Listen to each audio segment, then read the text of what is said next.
Mi padre me llamó mecánica sucia en la gala de su empresa para alabar a mi hermano. No sabía que esa suciedad era el aceite del motor que estaba a punto de demoler su imperio. Cada año, la gala de Motores de Precisión Navarro era mi particular purgatorio. Me obligaban a cambiar mi mono de trabajo, mi segunda piel, por un vestido que siempre me quedaba mal, y a intercambiar el olor a metal y a aceite por el de perfumes caros y ambición rancia. Para mi padre, Arturo, el CEO, y para mi hermano, Mateo, el flamante vicepresidente de marketing, yo era la oveja negra. Mi taller, un negocio próspero y respetado en el circuito de la personalización de motores de alto rendimiento, era para ellos simplemente el garaje. Una mancha de grasa en el impecable apellido Navarro, una vergüenza que toleraban con sonrisas tensas una vez al año. La atmósfera en aquel salón de baile era la de siempre, una paz frágil, tan fina como el cristal de las copas de champán. Yo era un pilar, sí, pero un pilar invisible que sostenía el peso de sus desprecios silenciosos. Mientras Mateo, el niño de oro, circulaba por la sala recogiendo elogios por campañas de marketing, que yo sabía que había diseñado un equipo entero, yo me quedaba en un rincón, observando. Observaba a mi padre en el escenario, pulcro, carismático, un titán de la industria que en casa era un glaciar emocional. Para él, el éxito se medía en titulares de prensa y en el valor de las acciones, no en la belleza de un motor perfectamente calibrado, o en la creación de algo tangible y real con tus propias manos.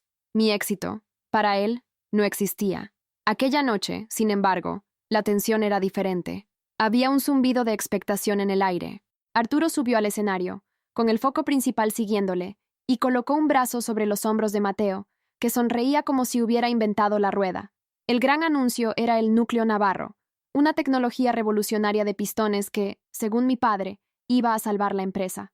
Escuché su discurso, cada palabra un eco de una conversación que habíamos tenido meses atrás en mi taller, una conversación donde yo le mostré mis diseños, mi alma, y él los desestimó como juguetes interesantes. Y entonces, tras atribuirle toda la visión y genialidad a mi hermano, su mirada me encontró entre la multitud.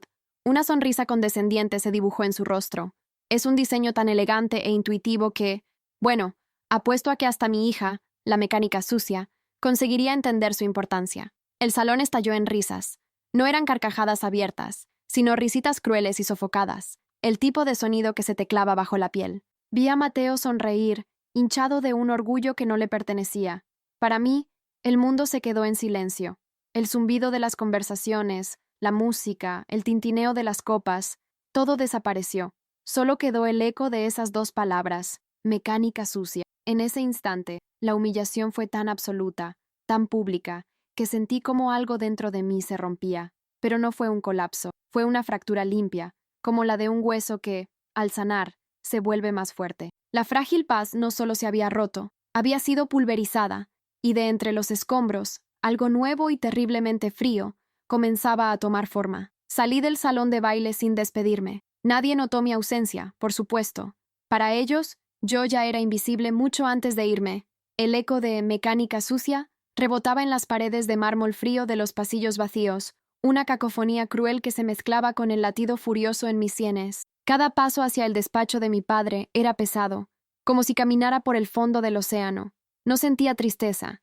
La tristeza es una emoción caliente, desordenada. Lo que sentía era una calma gélida, una claridad tan afilada que casi dolía. La humillación no me había roto. Me había destilado, dejando solo la esencia pura y dura de la traición. Empujé la puerta de caoba sin llamar. Estaban allí, mi padre y Mateo, brindando con un whisky que costaba más que el alquiler de mi taller durante un año. El olor a victoria rancia y a autocomplacencia flotaba en el aire. Al verme, la sonrisa de mi padre no vaciló. Se ensanchó, llena de una condescendencia paternal que era 1000 veces más insultante que su desprecio público. Mateo, por su parte, me miró con una especie de lástima arrogante, como si yo fuera un animal herido que no entendía por qué había sido atropellado. «Sofía», dijo mi padre, haciendo girar el hielo en su vaso, «no esperaba verte. ¿Has venido a felicitar a tu hermano?» Ha sido su gran noche.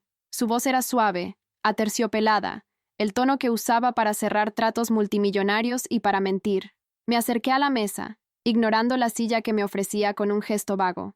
Mis ojos no se apartaron de los suyos. «El núcleo Navarro», dije, y mi voz sonó extrañamente firme, sin el temblor que esperaba. mis diseños, mis prototipos, mi trabajo. La sonrisa de Arturo se borró, reemplazada por una máscara de fría autoridad. Dejó el vaso sobre la mesa con un golpe seco. Una idea tan valiosa estaba siendo desperdiciada en tu garaje inmundo, Sofía, sentenció. Cada palabra un martillazo. Estaba acumulando polvo mientras tú jugabas con motores viejos. En manos de Mateo, bajo el nombre Navarro, construirá un imperio. Deberías darnos las gracias por darle un propósito real a tu pasatiempo. La crueldad era tan desnuda, tan descarada, que me dejó sin aliento por un segundo. Mateo, envalentonado por el respaldo de nuestro padre, dio un paso al frente. Sofía, el mundo real no funciona con grasa y llaves inglesas, dijo con un tono de falsa paciencia. Funciona con visión, con marca, con estrategia, cosas que tú, en tu pequeño mundo, nunca entenderías. Lo hemos elevado, le hemos dado valor. Me estaba explicando el robo de mi alma como si fuera una brillante estrategia de negocio, y esperaba que yo lo admirara por ello. Fue en ese preciso instante cuando todo murió. Cualquier resto de amor filial, cualquier anhelo persistente de su aprobación, se convirtió en polvo y se lo llevó una corriente de aire helado que parecía nacer en mi propio pecho. No grité, no lloré, no les di la satisfacción, simplemente los miré, a los dos, y grabé sus rostros satisfechos y arrogantes en mi memoria. Esa imagen sería mi combustible. Sin decir una palabra más, me di la vuelta y salí del despacho, cerrando la puerta suavemente tras de mí. Su confusión ante mi silencio fue una pequeña y amarga victoria. El trayecto hasta mi coche fue una marcha fúnebre por la persona que había sido. Al sentarme al volante, en la seguridad de mi santuario personal, el familiar olor a cuero y a metal limpio me ancló a la realidad. No arranqué el motor. En su lugar, saqué mi ordenador portátil de la mochila. Mis manos no temblaban. Mis dedos se movieron con una precisión mecánica sobre el teclado, navegando hasta la página web de la Oficina de Patentes y Marcas. Introduje mi número de solicitud, aquel que había presentado hacía meses con una mezcla de esperanza y secretismo. La página tardó una eternidad en cargar. El cursor parpadeaba, burlándose de mí, y entonces apareció. Una sola palabra, impresa en una tipografía oficial y austera, que cambió el curso de mi vida y selló el destino de ellos. No ponía en revisión, no ponía pendiente, ponía, con una finalidad absoluta e irrefutable, concedida, fecha de registro. Hacía 2 semanas. Una sonrisa lenta y fría se dibujó en mi rostro en la oscuridad del aparcamiento. No solo me habían robado, acababan de activar, sin saberlo, la más perfecta de las trampas. La ira es un ácido, quema rápido y se consume a sí misma. La humillación, en cambio, es un diamante. Se forma bajo una presión insoportable, es fría, dura, y tiene la capacidad de cortar el acero más templado. En la soledad de mi taller, rodeada por el familiar olor del metal y el aceite, el dolor de aquella noche se cristalizó en un propósito. Ya no era la hija despreciada, era una ingeniera, y como tal, iba a construir la máquina más perfecta de mi vida, la ruina de la Casa Navarro. Mi primer paso no fue emocional, sino quirúrgico. Descarté la idea de una demanda inmediata. Eso sería un combate de abogados en la penumbra de un juzgado, una batalla de desgaste que ellos, con sus recursos, podrían alargar durante años. No, la herida que me infligieron fue pública, y la amputación de su soberbia también debía serlo. Su mayor activo era su reputación, su fachada de éxito y legado. Ese sería el pilar que derribaría. Contacté con el bufete de abogados más agresivo y discreto de la ciudad, Ferrer & Asociados. No entré en su despacho de mármol y cristal como una víctima en busca de consuelo. Entré como una clienta con un proyecto. Expuse mi caso con la misma precisión con la que desmonto un motor B12. Les presenté la patente concedida, los correos electrónicos donde mi padre desestimaba mis juguetes y un plan de acción. No quería su compasión, quería sus herramientas legales. Bajo mis instrucciones, crearon una sociedad fantasma, Innovatec Solutions, una entidad sin rostro, con sede en un paraíso fiscal, que se convirtió en el espectro que acecharía a Motores de Precisión Navarro. El primer movimiento fue enviar cartas certificadas, no a mi padre, sino a sus 10 principales proveedores y distribuidores. Las cartas eran un dechado de cortesía legal, informándoles de que estaban manejando y distribuyendo tecnología con una patente en disputa y que Innovatec Solutions, como titular de los derechos, se reservaba el derecho de emprender acciones legales por daños y perjuicios millonarios. No pedíamos que cesaran la actividad, solo les informábamos del riesgo. Fue como introducir una gota de veneno en un sistema circulatorio. El pánico fue silencioso pero inmediato. Los proveedores empezaron a exigir garantías legales a mi padre, los distribuidores a congelar los nuevos pedidos. La producción del núcleo navarro se ralentizó, no por una orden judicial, sino por el miedo puro y duro a la bancarrota por asociación. Desde la distancia, a través de mis contactos en la industria, observaba cómo Arturo y Mateo se enfurecían, convencidos de que era una táctica sucia de la competencia. Su arrogancia era su ceguera. Mientras ellos luchaban contra fantasmas, yo me centraba en identificar el escenario perfecto para el acto final. El universo, a veces, tiene un sentido del humor exquisitamente cruel. Lo encontré en un pequeño comunicado de prensa que casi nadie notó. Motores de Precisión Navarro estaba en la fase final de negociación para una fusión con Von Hess Global, un coloso automovilístico alemán. El acuerdo no solo salvaría a la empresa, sino que la catapultaría a la estratosfera, convirtiendo a mi padre y a mi hermano en titanes de la industria. Y todo el acuerdo pivotaba sobre una única cláusula: la propiedad intelectual exclusiva y sin cargas del núcleo navarro. Ese era mi escenario. La firma del acuerdo se anunciaría en una conferencia de prensa internacional, retransmitida en directo por todos los canales financieros del mundo. Era el momento de mayor triunfo de mi padre, la validación definitiva de su legado a través de su genial hijo. Era la trampa social perfecta, un escenario tan elevado que la caída sería audible en todo el planeta. Comencé a preparar mis armas para ese día. El dossier que monté era una obra de arte de la evidencia irrefutable. Contenía los planos originales de mis diseños, con sellos de tiempo digitales que precedían en más de un año a la supuesta invención de Mateo. Incluía la cadena de correos electrónicos completa, donde yo le explicaba con pasión los detalles técnicos a mi padre, y él me respondía con condescendencia. Añadí una copia compulsada de la patente a mi nombre, y, como golpe de gracia, una declaración jurada de mi antiguo mentor, un respetado profesor de ingeniería que había supervisado las fases iniciales de mi prototipo. Mi última pieza en el tablero no era un abogado, sino un verdugo mediático.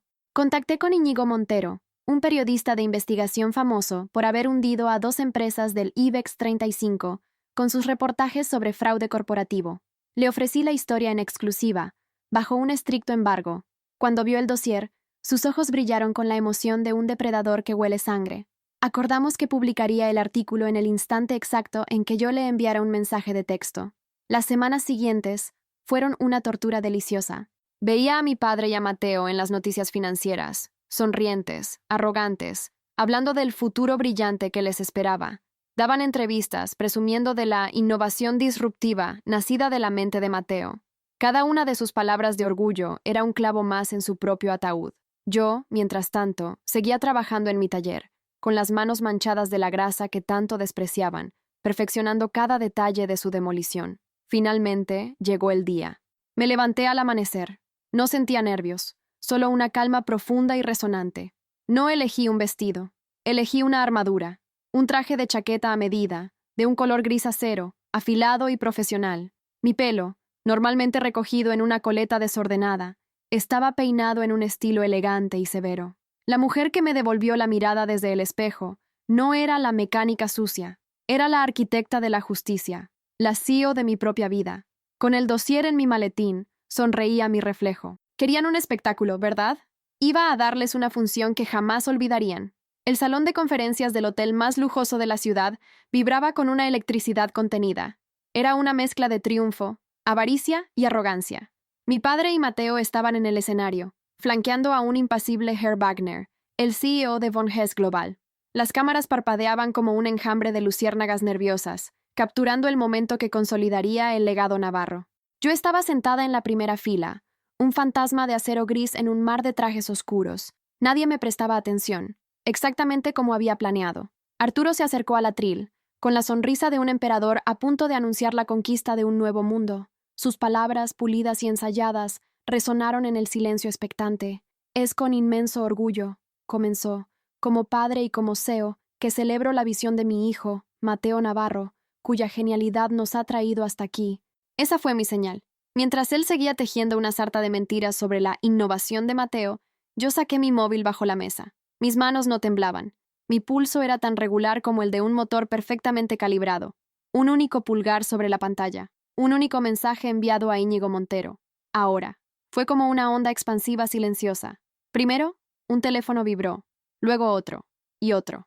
Un murmullo recorrió la sala, una serpiente de curiosidad que se deslizó entre las sillas. Las caras, antes atentas, se inclinaron sobre las pantallas brillantes. Vi cómo las sonrisas se congelaban, cómo los ojos se abrían con incredulidad.